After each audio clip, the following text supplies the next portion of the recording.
से कहा जा रहा है कि लोकतंत्र खतरे में है और जिस तरीके से जो भगौड़े देश का पैसा लेकर लूटकर यहां से रफू चक्कर हुए हैं, उन्हें बचाने की कोशिश में केंद्र सरकार जो है इस तरीके के कदम उठा रही है। उन्हें संरक्षण देने की कोशिश की जा रही है केंद्र सरकार की तरफ से और लगातार संसद में भी फैसला आ जाएगा। और अगर उम्मीद होती तो शायद पहले तैयारी करके रखते। और अब जो है कहते हैं ना, अब पछताए क्या हो जब चिड़िया चुग गई खेत, तो वो वाली स्थिति लग रही है कि अब तो सदस्यता भी चली गई, पॉलिटिकली भी आपको लड़ना पड़ेगा। और सदस्यता के आने के साथ साथ अगर कोर्ट से राहत नहीं मिलती है तो आने वाले 6 साल तक चुनाव आप नहीं लड़ पाएंगे। राहुल गांधी उनके चुनाव लड़ने पर रोक लग जाएगा अगर 30 दिन के अंदर में कोर्ट राहत नहीं देता है। उच्च न्यायालय है चाहे सर्वोच्च न्यायालय, उससे अगर राहत नहीं मिलती है तो ऐसी आपकी सदस्यता जा सकती है। तो कितनी छोटी सी चीज थी जिसको आप संभाल कर रखते, अगर आप ध्यान देते समय पे, तो इतना बड़ा नुकसान पार्टी को नहीं होता। लेकिन अब पार्टी उस नुकसान को देख रही है और उसके लिए अब आपको पॉलिटिकल बैटल भी लड़ना पड़ेगा और लीगल बैटल भी लड़ना पड़ेगा। देखिए, हमारे सहयोगी लगातार हमें जानकारी हम तक पहुंचा रहे हैं और साफ तौर पर ये भी बात यहां पर सामने आई है कि कांग्रेस की तरफ से इस खतरे को कैसे नहीं आंका गया, जबकि उनके पास इतनी बड़ी लीगल टीम है और तमाम देश भर के जो वहां पर वकील हैं उनके साथ काम करते हैं। और ऐसे में ये जो खतरा है उन्हें पहले ही आंक लेना चाहिए था, उसको लेकर तैयार रहना चाहिए था, क्योंकि जो कांग्रेस है वो अब तक भी वहां पर कोर्ट नहीं पहुंच पाई है। तो ऐसे में अभी 2 साल की सदस्यता रद्द की गई है, लेकिन अगर 30 दिन के अंदर, हालांकि जो कि कोर्ट ने यहाँ पर समय दिया है, 30 दिन के अंदर अगर अपील नहीं की जाती है, कोर्ट की तरफ से राहत नहीं दी जाती है, तो अगले 6 साल तक जो है राहुल गांधी चुनाव नहीं लड़ पाएंगे और ये कांग्रेस का एक बहुत बड़ा नुकसान होगा। तो ऐसे में कांग्रेस जो है कहीं ना कहीं इस फैसले को लेकर एक तरफ आक्रोशित तो है ही, लेकिन साथ ही साथ कमजोर भी पड़ सकती है। हालांकि लगातार कांग्रेस के जो लीडर्स हैं उनकी तरफ से यही कहा जा रहा है कि कांग्रेस इस फैसले के बाद से और इस घटनाक्रम के बाद से कमजोर बिल्कुल नहीं पड़ने वाली है, बल्कि और मजबूत होगी। लेकिन मजबूत कैसे होगी वो साफ यहां पर नहीं हो पा रहा है कि आखिर क्या कदम कांग्रेस की तरफ से ऐसे उठाए जाएंगे जिससे कि कांग्रेस के पास और खासतौर पर जो सदस्यता रद्द हुई है उन्हें वापस कैसे वो प्राप्त करें, या फिर जो सदस्यता अब तक जिन पर संकट है उन्हें कैसे बचाया जाए।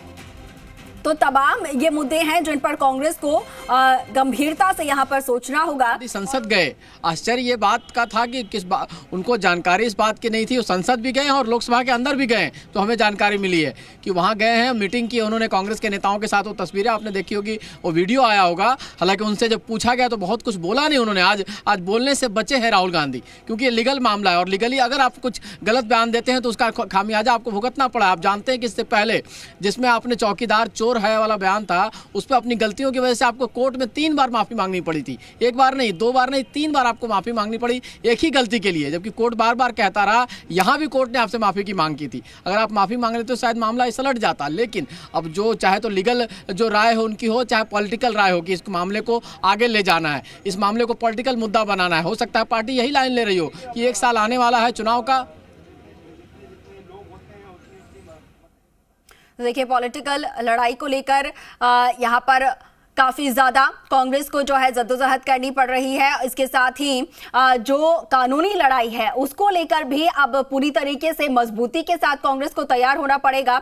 जो उनकी लीगल टीम है उन्हें साफ तौर पर, क्योंकि ये जो इतना बड़ा जो कहा जाए एक तरीके से कदम उठाया गया, तो उससे पहले उस संकट को नहीं भाप पाए वो लोग और तैयार नहीं रह पाए। तो ऐसे में अब जरूरत है कि आगे की जो संकट है उन्हें भापते हुए पूरी तैयारी के साथ जो लीगल टीम है यहाँ पर रहे और उसके बाद उस तमाम जो संकट है उनका सामना किया जाए पूरी तैयारी के साथ। तो ये चाहिए कांग्रेस को।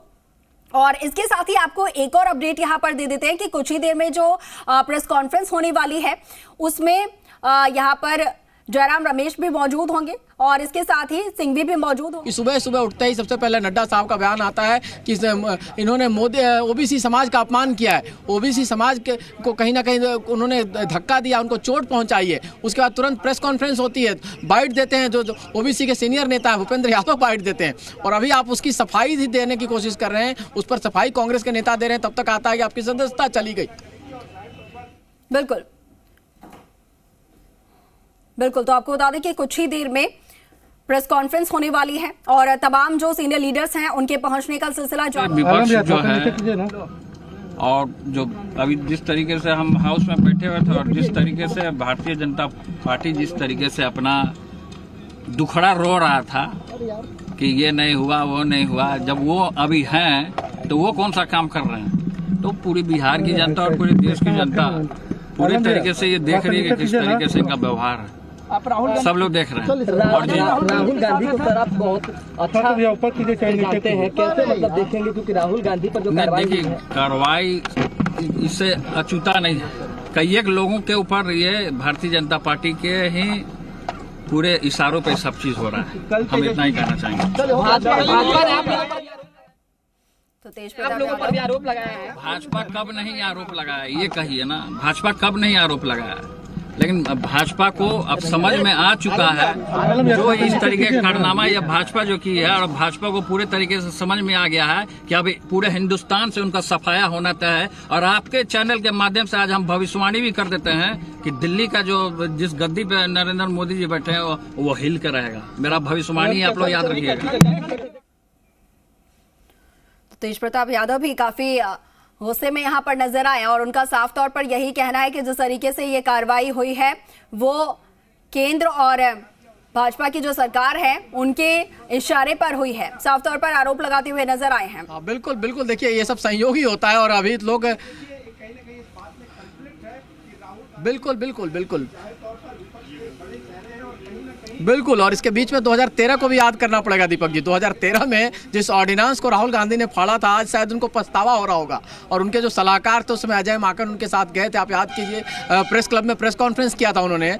लालू यादव को कन्विक्ट होना था, उससे एक दिन पहले ऑर्डिनेंस आया था। ऑर्डिनेंस में साफ तौर पर था कि किसी को तत्काल तुरंत 3 महीने का समय कम से कम अपील करने का होना चाहिए सांसद के पास, उसकी सदस्यता तुरंत निरस्त नहीं की जाएगी। और उसको फाड़ने वाले कौन थे? राहुल गांधी। और उसके बाद वो ऑर्डिनेंस जो है उसको वापस लिया था सरकार ने, मनमोहन सिंह की सरकार ने। तो वो दिन भी याद करने वाला दिन है। तमाम सारी चीजें हैं और इसके यही नहीं, इसके अलावा आपको इमरजेंसी से पहले जाना पड़ेगा। जब इंदिरा गांधी पर सारा मामला हुआ था, उनके चुनाव को लेकर कहीं ना कहीं सवाल खड़े हुए थे, सरकारी चीजों का दुरुपयोग करने का मामला आया था, तो उस समय जज के साथ क्या चीज हुआ था वो भी आप जानते हैं कि एक कोर्ट के फैसले को लेकर आज जो चैलेंज कहा जा रहा है, कोर्ट का फैसला आप करवा सकते हैं, दबाव में डलवा सकते हैं। उस समय इंदिरा गांधी बहुत मजबूत स्थिति में थी।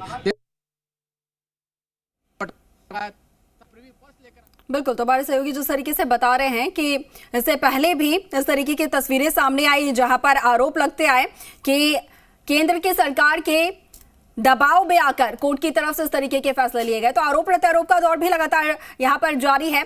लेकिन अगर बात की जाए केंद्र सरकार की, तो भाजपा के जो सीनियर लीडर्स हैं उनकी तरफ से साफ तौर पर कहा जा रहा है कि जो भी कार्रवाई हुई है वो पूरे नियम कानून के तहत हुई है। पूरी तरीके से जांच यहां पर की गई और उसके बाद इस तरीके के कदम, बड़े कदम उठाए गए हैं, इस तरीके के बड़े फैसले लिए गए हैं। हालांकि कांग्रेस लगातार ऐसे पूरी कार्रवाई को लेकर, इस पूरे कदम को लेकर तानाशाही और हिटलर शाही की बात कहती हुई नजर आ रही है। साफ तौर पर उनका कहना है कि इस तरीके के कदम जो हैं वो उदाहरण है तानाशाही के, हिटलर शाही के। लगातार हम आपको तस्वीरें भी दिखा रहे हैं, काफिला पहुंचता हुआ नजर आ रहा है और कुछ ही देर में प्रेस कॉन्फ्रेंस भी शुरू होने वाली है। और उम्मीद ये भी जताई जा रही है कि इस प्रेस कॉन्फ्रेंस में राहुल गांधी भी मौजूद होंगे और अपनी बात कहते हुए नजर आएंगे, क्योंकि इससे पहले वो सदन में भी पहुंचे थे लेकिन मीडिया से ज्यादा बात नहीं कर पाए। और क्योंकि लीगल ये पूरा मामला है और ऐसे में बचते हुए कुछ कहने से वो नजर आए। अब यहां पर प्रेस कॉन्फ्रेंस में वो अपनी बात रखते नजर आएंगे। उम्मीद यही जताई जा रही है कि राहुल गांधी भी मौजूद होंगे और इसके साथ ही जयराम रमेश और सिंघवी भी मौजूद होंगे। और उसके बाद हम आपको बता दें कि 5 बजे अहम बैठक होनी है, महत्वपूर्ण बैठक, जिसमें प्रियंका गांधी भी मौजूद होंगी और पार्टी के तमाम प्रदेशाध्यक्ष, इसके साथ ही सीनियर लीडर्स मौजूद होंगे।